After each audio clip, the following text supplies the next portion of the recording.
I sort of became the chair because I stood there and they put it behind me. I just graduated from law school. I had moved to Indiana. I was not a native. I still couldn't bring myself to say the word Hoosier. Okay, that's related to me.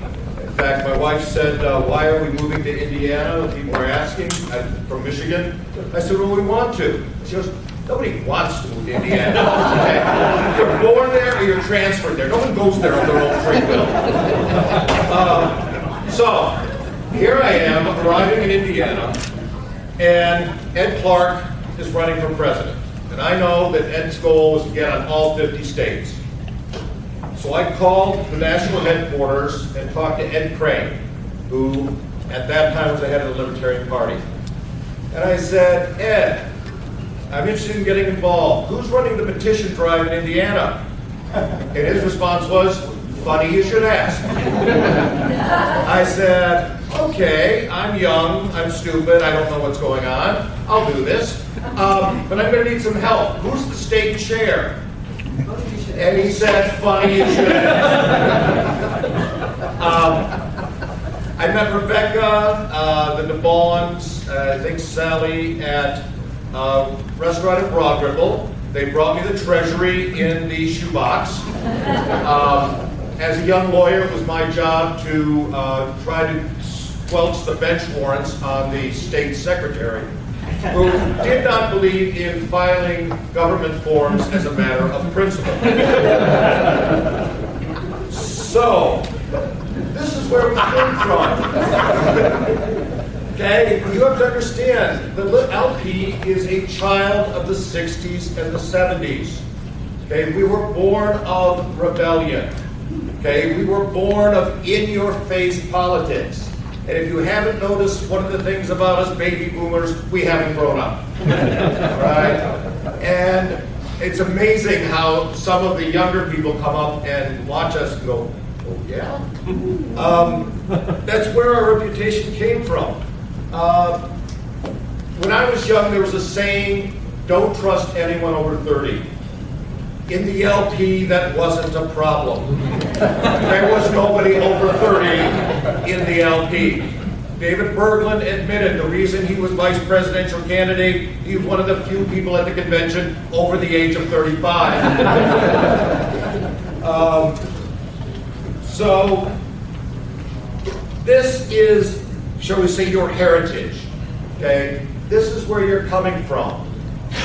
I've been at national conventions where the smoking and non-smoking section had nothing to do with tobacco.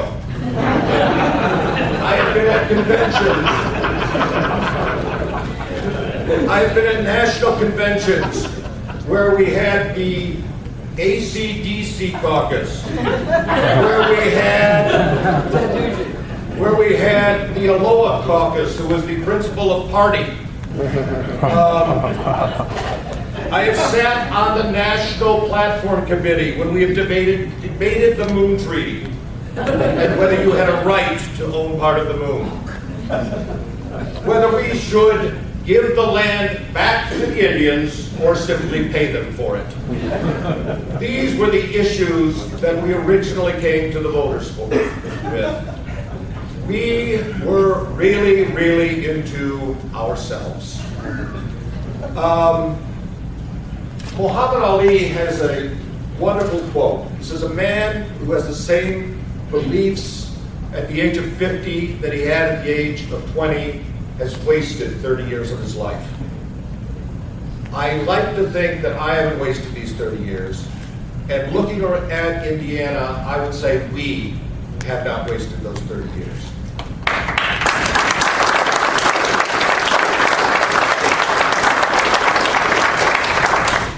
And I just wanted to spend a few minutes talking about some of the things that I've learned over the last 30 years as a libertarian. And I'm glad to see, in my opinion, most of Indiana has learned. Although I'm currently on the National Committee, or National Platform Committee, and I'll tell you, not everyone has yet. First off, politics is not philosophy. The libertarian philosophy is a wonderful philosophy. I've spent many a night till 3 or 4 in the morning discussing it. And we are wonderful at determining how many private roads can be built on the head of a pin. But that is not what politics is about. It is not even about issues. Or even as the famous quote goes, all politics is local. It's not. All politics is personal. All politics is making the connection with the voter. And by making a connection, I don't mean reading Ayn Rand to them. I don't mean going through the entire national platform. I don't mean beating their heads over how they should really want to be free. Okay? You know, I notice some of you have the question authority bumper sticker. I have that in my classroom, except mine says, question authority. Don't ask why, just do it.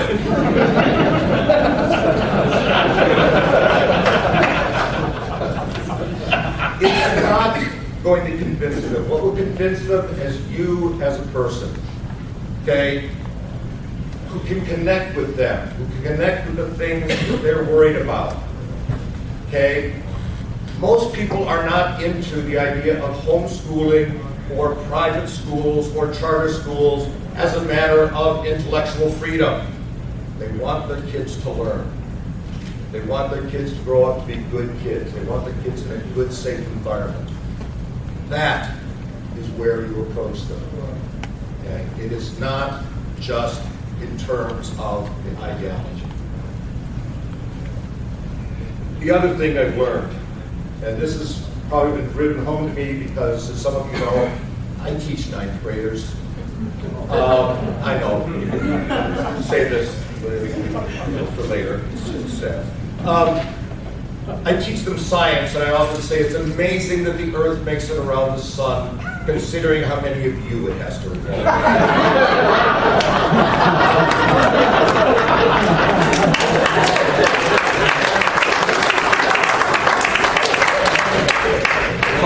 And in reality, we've had that problem for years.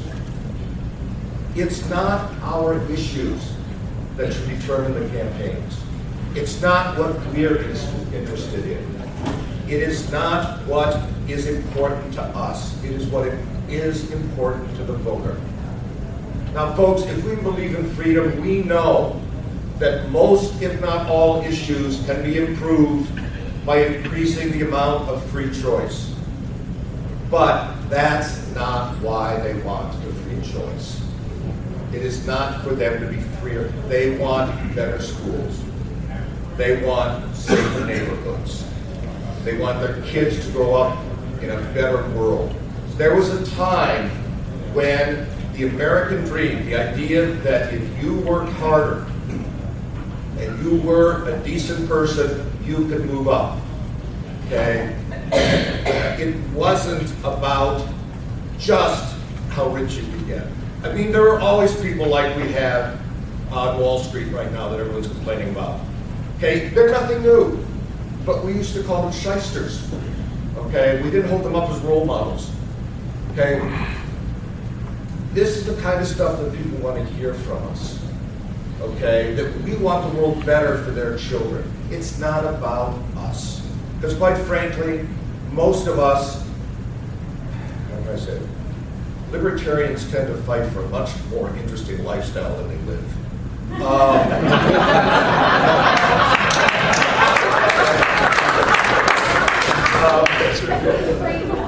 Okay, we have to remember, it's not about us, it's about them.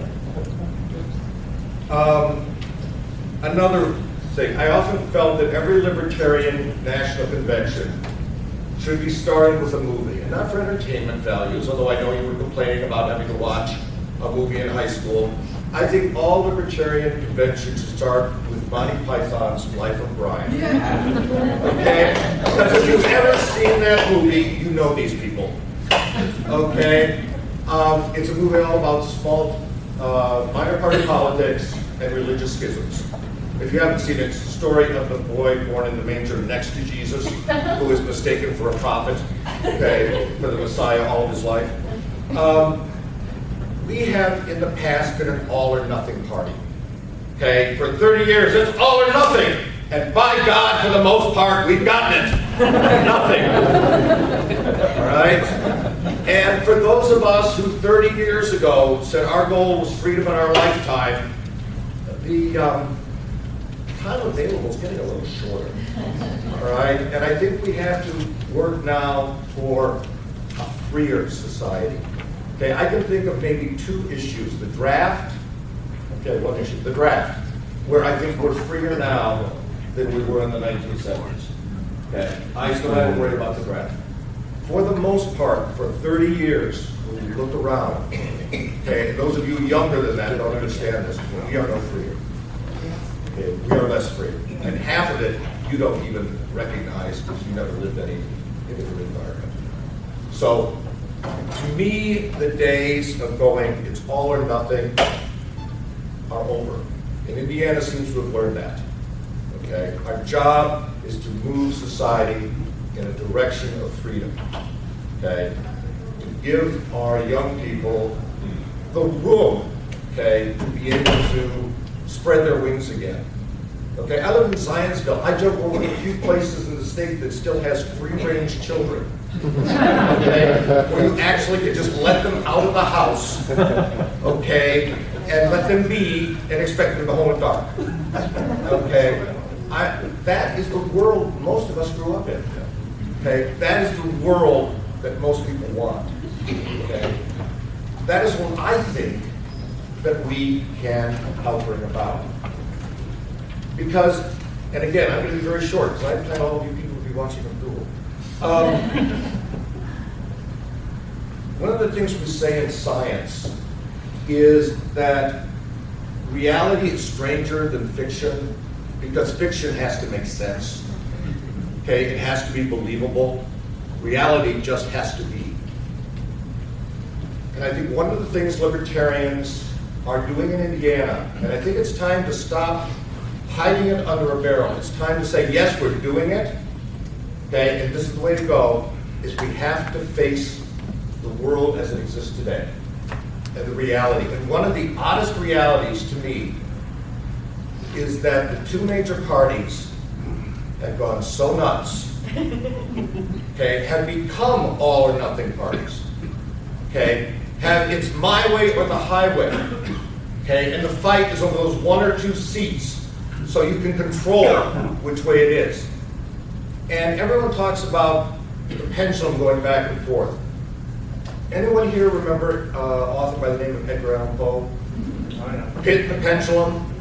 Okay, well, we got a pendulum, folks, but each time it swings back, it's lower. Okay, and it's gotten to the point now where we are the moderate middle.